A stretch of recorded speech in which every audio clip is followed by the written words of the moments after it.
Hello, this is The Harboring Light. I'm Mary. I simply give a conservative perspective about the world around me, as I like to do in the beginning of the episodes of my podcast, mention social media. Now, social media, I will link that in this episode. And also to add on to social media, I am on Substack, so please feel free to follow that link and look at my content, my writing content, be it that. And also, if you enjoy my content, please feel free to follow and all of that good stuff. And if you want to support, feel free to do that. Now, audio platforms, I am on Spotify for podcasters, Pandora, iHeart Radio, and I am on Overcast, and I'm looking to grow to wherever you enjoy your content. I am on that. So, this episode is about Halloween, and it has to do with trick-or-treating and everything else with going trick-or-treating with your family and all of that and all of the backlash that has to do with taking your family trick-or-treating and everything else. Let's get into it and let's talk about it.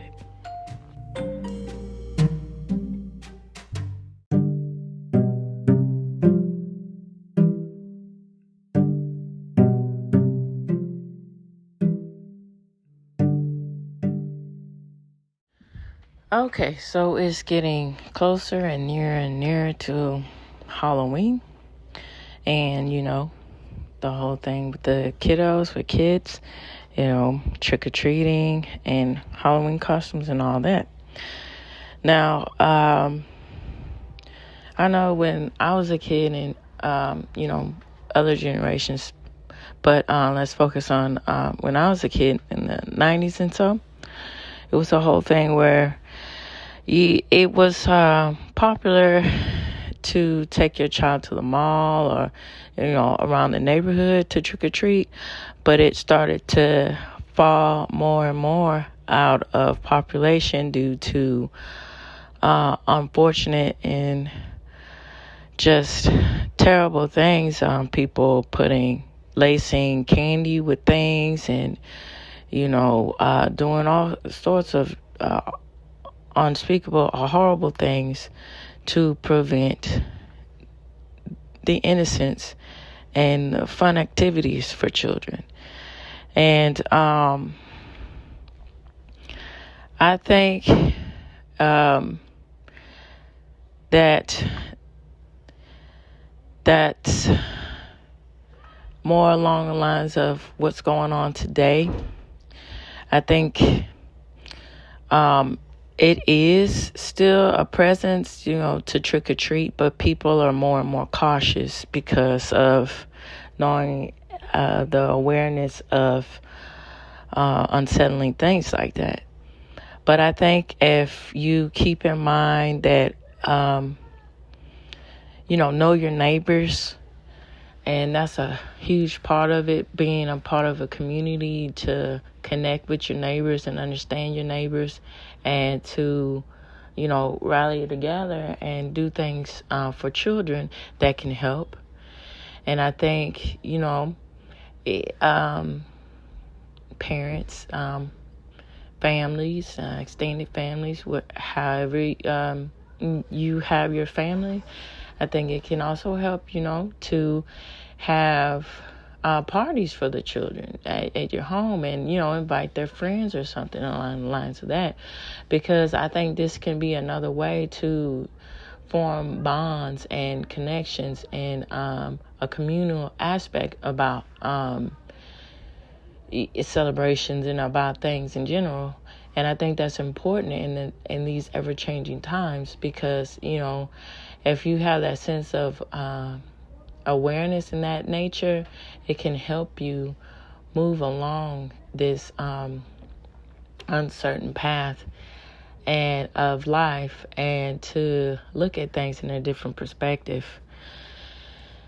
And I also think that it's important to, look at things from, the child's point of view, but also from, of course, a parental point of view, and try to move that along. And I know it's can be uncertain and everything, but I think if you think about different alternatives and all of these things, it can help make this special traditions that you want to do for your family as far as Halloween, help keep that intact.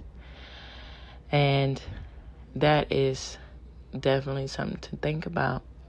And I think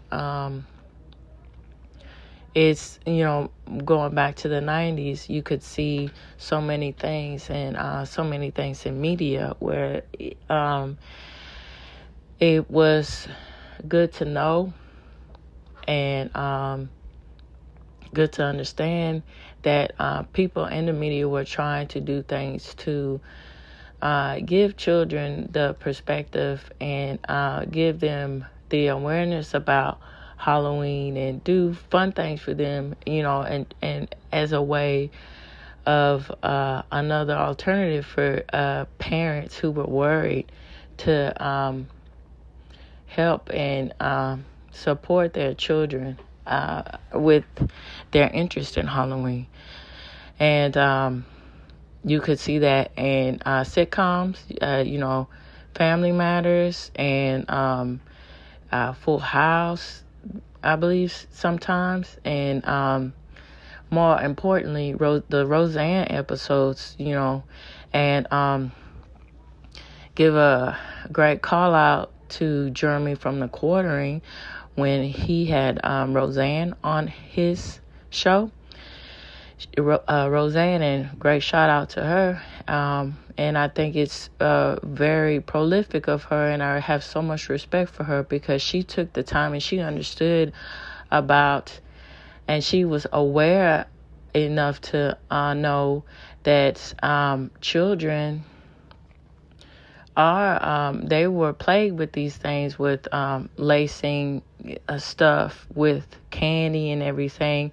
And she said, okay, well, let me take it amongst myself to have these Halloween episodes for the children so they can stay at home and have something to watch and, just enjoy themselves. And that's another great impact, and to really think about, and how wonderful that is that people like this are in the media, and it's in many more cases of people in the media trying to think about and do things to protect the family and all kinds of wonderful things. And that's definitely something to think about, in addition to everything else. So I'm reaching the end of the Harboring Light. As I like to say, tune in and definitely turn it up. And also, don't forget to take care. Bye-bye now.